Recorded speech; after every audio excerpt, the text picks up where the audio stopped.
they need something to eat. They'll always need something to eat. I have to feed them twice a day. Hello everyone, welcome to the channel. Today we're talking about Susan Monica, a woman who was convicted in April of 2015 of the murder of 2 men on her property in Oregon. And before we go any further, I should let you know this is not for the squeamish. You are a cold-blooded killer. Feeding with their pigs and not think twice about it. Not showing emotion, that's cold.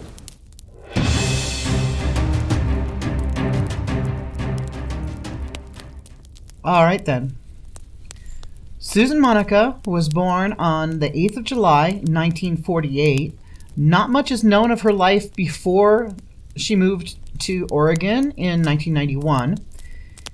Prior to that, she had been born a male named Steven Buchanan, and she was a Vietnam vet. She served in the Navy, Vietnam era vet, I should say. Don't know anything else about her record. I am going to assume that there was... When she left the military, Susan began living her life as a woman, and using the name Susan Monica, she became an engineer, a welder, and was really successful in construction business. And in 1991, she retired to Oregon with her dream of having a farm. She bought a very large property in Weimar, Oregon, and the land is 869,022 square feet. And I forget how many acres that is, but it's a fair sized property. And from this property, she also began her own business there in Oregon called White Queen Construction, and she was raising pigs and chickens, and at one point she also was raising sheep, but I guess by the time our story takes place, she no longer had sheep, just pigs and chickens. And by all accounts, she had a strange and inappropriate sense of humor.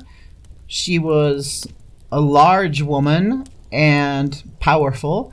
She was often dirty and probably smelled a bit because of being a farm person who was very hands-on with her animals.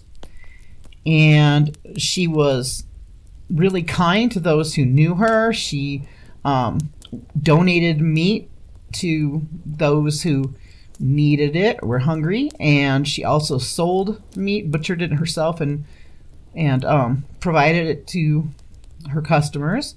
And she would go and get groceries for elderly and did their shopping for them, stuff like that. She was super helpful and big-hearted. Anyway, so we get to 2013, and she had been living on this property in a one-room shack. She had television that ran off of solar power. She had the battery backup and everything. And I'm real familiar with living off-grid. So for most people that live off-grid, it's not brutal like Susan Monica is reported to have lived. Apparently she never threw anything away, and her property was very cluttered, and she may not have been picking up after her animals very well either.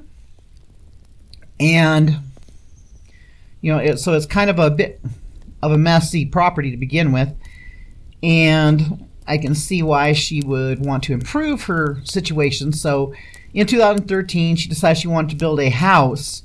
Up until then, she'd been living with no bathroom, and some people were reporting no running water. Other people, like neighbors, are saying she did have running water.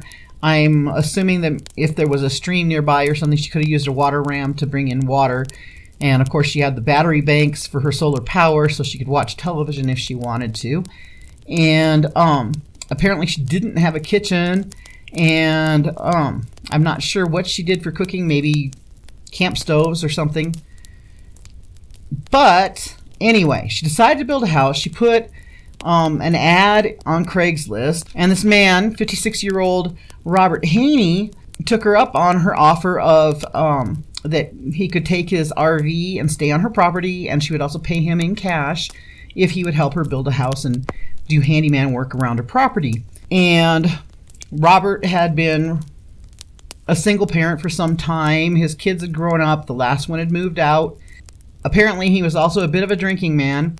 Anyway, his kids always heard from him every month or two. It had been about 4 months since they heard from him, so they decided to go over to Susan and Monica's property and find out what was up with their dad. And when they got there, Susan told them that their dad had left abruptly, that it was shortly after a family member of theirs had been assaulted, and that he was upset about this, and that he had left with another man, and that he had paid her to take care of his dog. And the kids thought that was a little bit odd, and Susan was saying, please get his belongings and his dog and get them off my property. And so the kids went over to their dad's RV and immediately could tell something was very, very wrong, because his tools were all there. His favorite leather jacket was still inside the RV, and the dog wandering around and everything. They knew he wouldn't go anywhere without his tools or his dog for any period of time. So when they went into town, they made a missing persons report.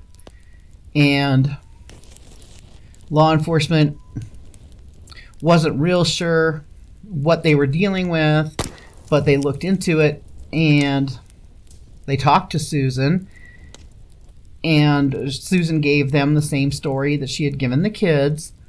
And from what they were hearing, Robert dealt in only cash, but then the kids said, oh, he has an EBT card, food stamp card. And so they decided to run the records for that food stamp card and found out that it had been used in December, just 1 month prior, which was, a couple months after Susan had said that Robert had disappeared. So then they were thinking, well, maybe it's just, a misunderstanding. Maybe he's laying low for some reason, off grid for some reason. So they went to Walmart where it had been used, just 25 miles from Susan's property. And they ran the CCTV footage and saw, lo and behold, it wasn't Robert using his card. It was Susan and Monica. So, red flags. They went back to Susan's property and talked to Susan again. And she told them, Robert was letting me use his card because I was taking care of his dog. And, they just felt that she was seeming more nervous and a bit more erratic than she had been the last time. And so they got a warrant for the property.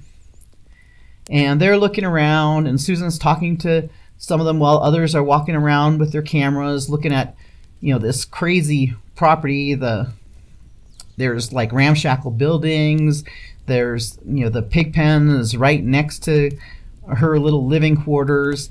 And, the animals are smelling pretty bad. And there's food decaying. And, she didn't throw anything away. So there's lots of refuse. There's lots of equipment in various stages of disrepair, abandoned vehicles. And one of the officers, while walking the property, came across a containment pond and saw a human leg. And so then he radioed into the guy that was talking to Susan and told him, we found a leg here. And the guy's like, hey, Susan, let's continue this conversation at the station. And so then they get to the station, and they're asking Susan, has anyone ever died on your property? And she's like, oh, no. And they said, well, if someone did die on your property, would you tell us? And she's like, oh, well, probably not. And so then they finally tell her, we found a leg. And then she's like, oh, well, let me tell you what happened. And she told them that Robert had taken off, like she said, And then one morning she woke up and she heard a ruckus going on out in the pig pen, and she said that she went out there and the pigs were eating, and she went for a closer look, and she saw Robert down on the ground and the pigs were eating him, and she said that he was still alive. And so she ran back to her, well, she says first she tried to push the pigs away and stuff, and that didn't work. She ran back to her little shack and she got her shot and went back and put Robert out of his misery. And then she said she left him there to feed the pigs. And that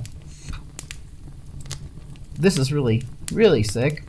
She says that she undressed him to make easier access for the pigs, and that after a few days, when the pigs were done, she took what was left and put it into plastic bags and put them in one of the sheds, and then a coyote must have gotten into one of the bags and dragged the leg off. Gross, huh? Anyway, they're kind of like, whoa, this is pretty sick. And it gets worse because, first off, she's trying to say this was a mercy thing. And they're asking her, we're going to search your entire property, and we need to know, are we going to find anything else? And she gets, real upset, asks them for pen and paper, draws a map, basically, of her property, where the buildings are, the pig pens and stuff like that, and then she marks an X, and she goes, that's where you're going to find Steven. Uh-oh. Then it turns out that she had another handyman the summer prior, and his name was Steven Frank Delicino, and he was 59 years old. She told them that she had noticed that a couple of her farms were missing, and she went to check out his area and found them there. And so then she confronted him. They had words. They struggled over a .22, and that somehow he got in the back of the head. But then he got up and he came at her. So she took off running, and she went and got a rifle, and they struggled over that too. This is all in self-defense, and that somehow he stumbled and he fell, and he was laying there, and she was so upset because, this was a friend of hers, and she was terribly upset about what happened. And so she went into her little shack to take a nap and think about what happened.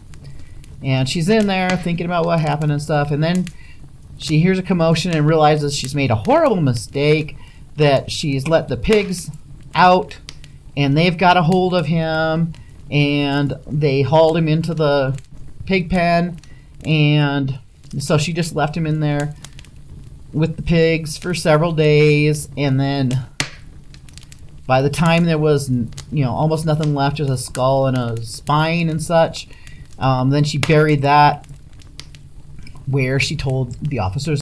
That story also changed a few times. At one point she actually told them that he shot himself 5 times in the head. And she was pretty sketch with her stories, and we'll never know exactly what happened. But we do know that there was a surprise witness at the hearing, Jordan Ferris, who had been Miss Monica's cellmate, and she said that Susan had been talking to her, being friends there in their cell, and she told her that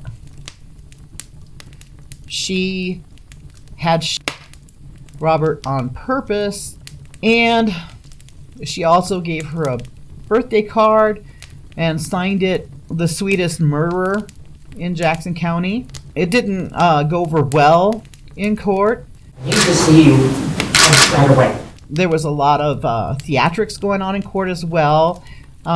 Susan Monica looked totally different in court than she did when she was originally arrested. She got like this major makeover, and she almost looked like she was a lawyer herself. And I gotta say, when she was first arrested and those confessions, she seemed a lot more disjointed and totally not pulled together the way as well as she was at trial. She still wasn't the most pulled together person. So I don't know if she had, of course, nothing's an excuse for what she did, but I don't know if she had some sort of mental health issues or substance abuse issues or what. Anyway, she was found guilty after just 1 hour of deliberation. It had been 6 days of court, 1 hour of deliberation. She has to serve a 50-year minimum. She's never getting out. But, you know, there was a lot of weird things going on with the pigs. It seems that she fed people to these pigs, and then she fed the pigs to people, and she wanted all her, you know, after she was arrested, she wanted all of her pigs euthanized and the meat to be donated to the community center. The community center was asked about that, and they were like, we're not taking those pigs. And so I guess they were just and not fed to anybody. And by the way, I do not eat pork, and then this story came out, and I'm like, oh, you know, I'm glad I don't eat pork. Anyhow, then I went and did some digging, and this case got me going down that rabbit hole where I started doing a full research of pigs and found out there have been a whole lot of cases where pigs were used to try to destroy evidence, and I found out that there actually is a fellow named Robert William Picton who was convicted on December 11th, 2007 for the murders of 6 women, and that he had used his pig farm to get rid of the evidence of that they set aside 20 other counts against him. He's not going to get out in his lifetime, so they didn't need to waste the Crown's money. And, you know, maybe we'll do this case later. What do you think? That was the story of Susan Monica. And let me know what you think of this one and whether there are any other serial killers you'd like to hear about. And I'll see you in the next video.